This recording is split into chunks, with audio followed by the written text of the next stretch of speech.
Just want to thank, all the people that put this together.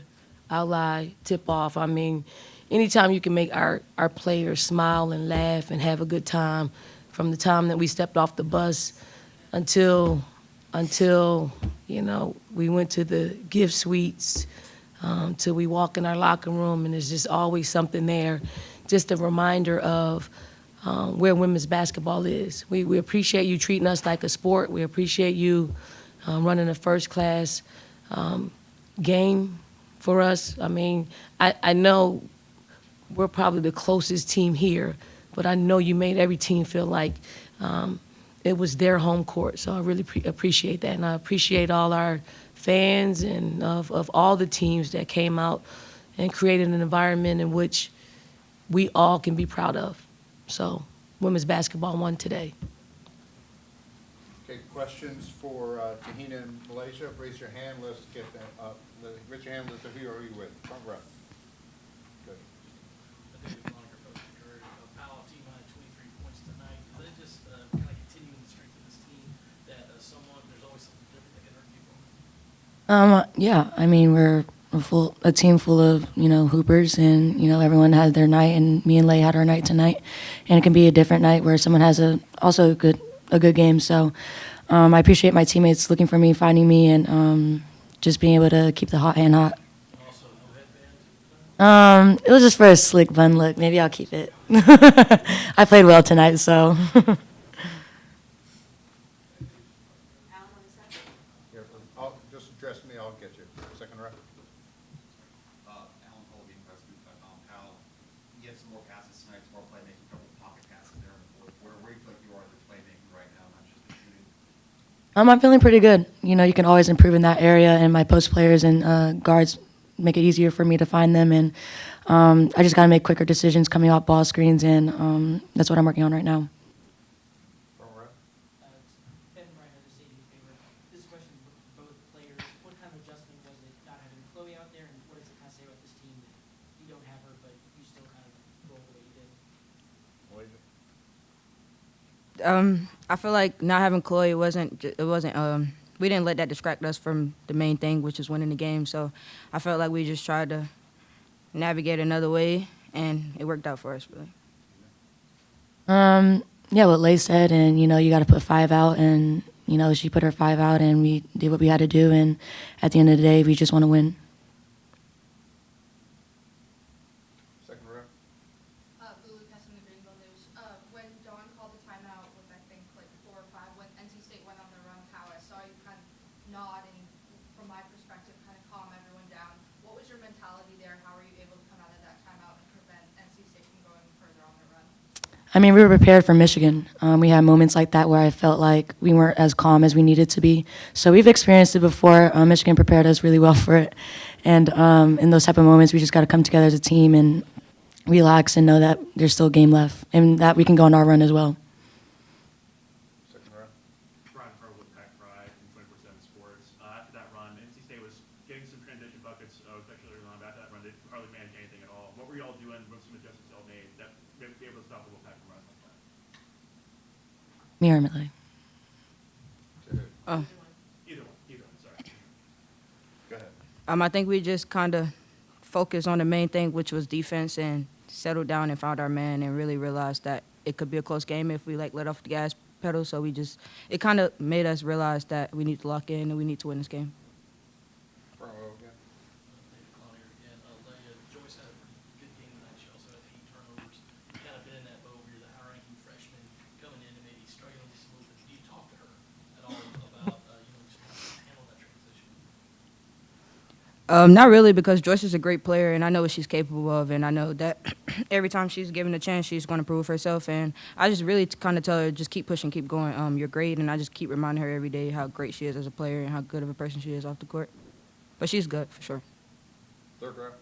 Dick Cox, Cox Sports Broadcasting. Al, can you talk a little bit about that back and forth early in the game, but midway in the second quarter, it seemed like you got the transition game going and were able to kind of get out to the lead you did right before halftime and to start the third quarter?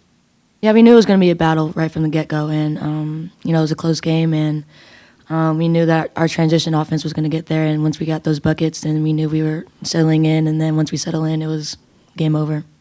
Last question for the players. If I could ask both of you, Coach Staley referenced the win for women's basketball tonight, the environment, but even the fact that this event was really to platform women's sports. What was your perspective on the vibe, the environment here? te-hina. I loved it. It was such a great experience, and just seeing everyone smile and enjoy their time here, and being able to, have a great day with each other. It's really fun, and I'm really excited to see where women's basketball is heading. Not even women's basketball, but women's sports in general. And I'm just really excited, and I loved it, and yeah. Yeah, what she said. No, it was amazing though. Like the gift suite, that was amazing. Just seeing how much they actually took the time to think of the gifts that they gave us was very thoughtful, and we were very happy for those. And also just when we got here at the game, we see how many people was here and the environment, how loud they were. It just made us realize that women basketball is growing, and can't wait to see how much it grows. All right, thank you. Head Thank back you. and check out your gifts. Questions for Coach, front row. Coach Staley, your involvement in women's basketball spans several decades. From that beginning to today, could you have ever seen what this game has now become as opposed to where it was when you first started? No, that's really, there wasn't an outlet. There wasn't an outlet when I was growing up. So my goals and dreams were to play in the NBA. The WNBA wasn't thought about. I wanted to play in the Olympics. Those were actually the Olympics, national championship, and NBA is where I saw most of my basketball growing up. And I only saw women play in two of those events, Olympics and national championships. So those are my goals: is to be a gold medalist and a national champion. Nowadays, young people have goals of making it to the WNBA. Like, they only know of it being a WNBA, these two sitting here. Like, all of their lives, there's been a WNBA. And for them, they're lifting our sport. So whatever I could have imagined, I don't think it would have turned out as beautiful as what we're experiencing right now. Front row. David Clark. Welcome back, David. Glad to be here. With the Chloe thing, is it just a one-game situation? Could it last? It's one game. And Tessa, second half, like she was off to the side, maybe working on her knee. She Tweaked their ankle a little bit. Mm-hmm. Third row. Coach Scott Fowler, Charlotte Observer. Where did you think the game turned? Where did y'all win this one? I thought we won the game over a 40-minute period. I thought, our defense, our help defense, our ability to scramble out of situations, to recover. I know we didn't put a whole lot of points on the scoreboard, but I was really pleased with our defensive effort and our ability to just smother them at times. And I thought we opened the game up in the second half, and we knew there was another run coming.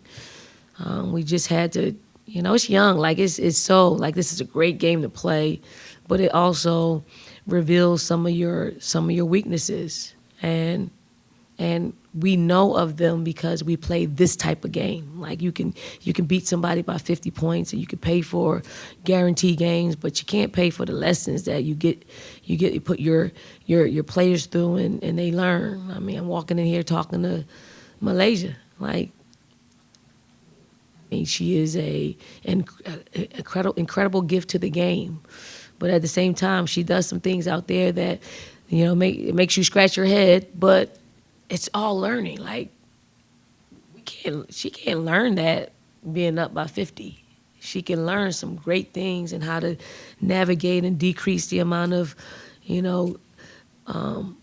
momentum changers, shots that she takes, good and bad, but I love the fact that's why we put the schedule together the way that we did, is because we want to challenge ourselves. We don't, and maybe it'll end up in a loss somewhere down the line or two. But we're working towards playing in March and in April, in November and December. Back left, cameras. Chaz, Coach ABC Columbia. Raven on Friday at practice, she talked about how, the guards and players are going to be responsible how they play against Michigan. What did you think about how they responded, maybe how 7 points in the fourth quarter? Responded well. I mean, they responded. I think we got back Tuesday morning from Vegas, had Tuesday off, came back Wednesday, and we discussed exactly what was going on and why. And once we were able to get that out, we moved forward. They responded well on Wednesday. We had Thursday off, and Friday, Saturday we prepped for North Carolina State. And this is our norm. Like Michigan wasn't, and nothing. We don't want to take anything from Michigan. They made us play that way. Like they forced us to play that way. But this is the team. This is a scrappy team that we're used to seeing because those are the habits that we formed. Again, cameras. Good.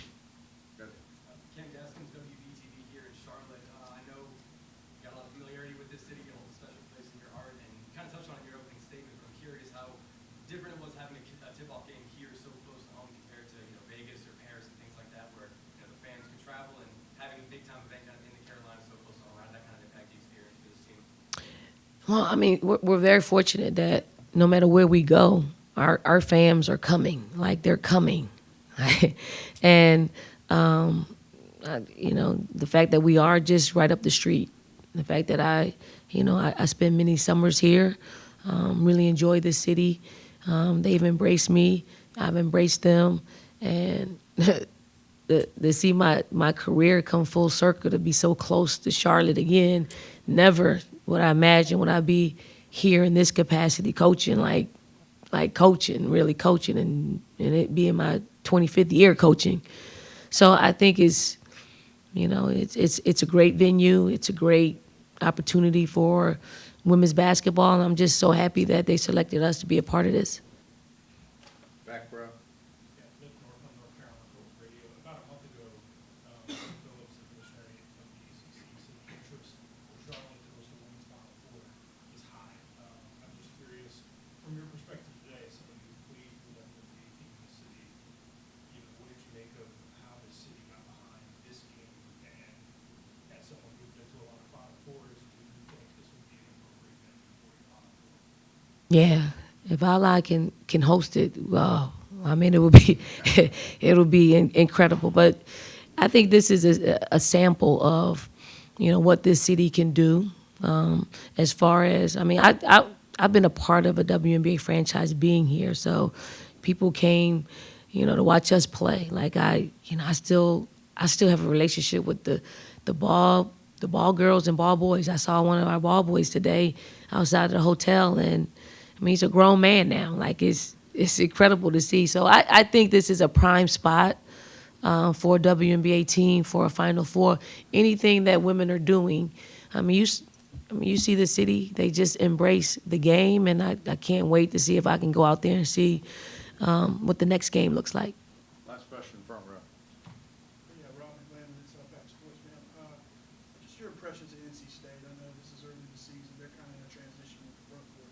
Just your impressions of them and what do you think they can be this year? Yeah, hard guards. I mean, anytime you got great guards like they have, they're going to give you a shot. Like the bigs are going to get better. I mean, they just lack some experience. We've been there. Several of our bigs lack experience. So it's. I mean, if you got they played a small lineup to get back in the game in the fourth quarter. So until their bigs get up to speed, they're going to be a force to be reckoned with.